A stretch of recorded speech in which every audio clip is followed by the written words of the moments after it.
Баршаңызға қайырлы күн достар, сіздермен Назерке. Бүгін сіздермен үйлеріңізде мантаварка болмаған жағдайда міндетті түрде осы әдіспен орама нан жасап көріңіз. Бір рет жасап көрсеңіз, мантаваркаға пісіргіңіз келмей қалады. Міндетті түрде видеоның соңына дейін қараңыз. Ең алдымен табамызға қызып тұрған майымыздың үстіне туралған пиязымыз, яғни жуамызды жақсылап тұрып сарайғанша қуырып аламыз. Оның үстіне ұсақтап туралған картопымызды қосамыз. Үлкен қып турасаңыздар да болады. Және мен мына жерде қолдан жасалған томат түрін пайдаландым. Видеосын менің YouTube каналымнан қарай аласыздар.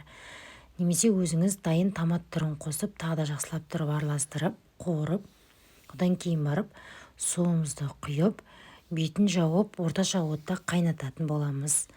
Ал енді салмамызды дайындаймыз. Тартылған ет, міндетті түрде теркадан өткізіп алынған сәбіз және майдалап туралған жуа пияз, яғни дәміне қарай тұз, қара бұрыш қосып, жақсылап тұрып араластырып аласыздар. Бұл біздің салмамыз. Ал енді қамырын дайындаймыз. Салқын суға тұзымызды және 2 жұмыртқамызды қосамыз. Қыздар, жұмыртқа көп емес пе деп сұрайтын қыздар, көп емес. Ал сіз көп көрсеңіз, бірақ жұмыртқа қосуға болады. Барлығын жақсылап тұрып араластырып, електен өткізілген ұнымызды қосып, жұмсақтау қамыр илейміз. Міндетті түрде ұнды електен өткізіп қосыңыздар, арасында түйіршік болып қалмас үшін. Жақсылап тұрып қамырды илеп, жұмсақ қылып, бетін жауып, шамамен 20 минутқа қалдырыңыздар.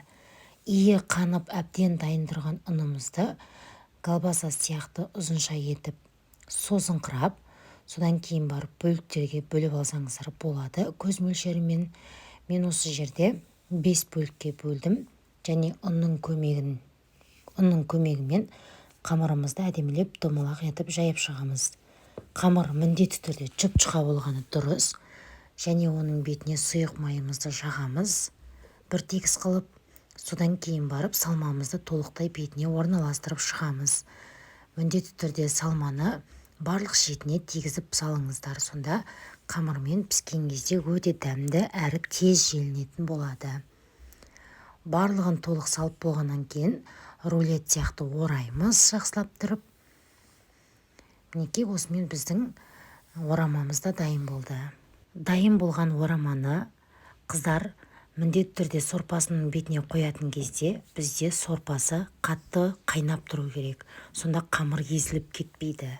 Жақсылап бетіне орналастырасыздар. Ешқандай су құюдың қажеті жоқ. Бірдей болып тұрса жеткілікті. Бетін жауып, орташа отта кемінде 35 минуттай пісіріп аласыздар. Өте дәмді болып шығады. Міндетті түрде жасап көріңіздер. Осы кезде мен сковородкаға және де мантаваркаға жасадым. Екеуінің разницасы жер мен көктей. Дәмі жағынан келетін болсақ, просто сіздерге ұнайды деген ойдамын. Міндетті түрде жасап көріңіздер.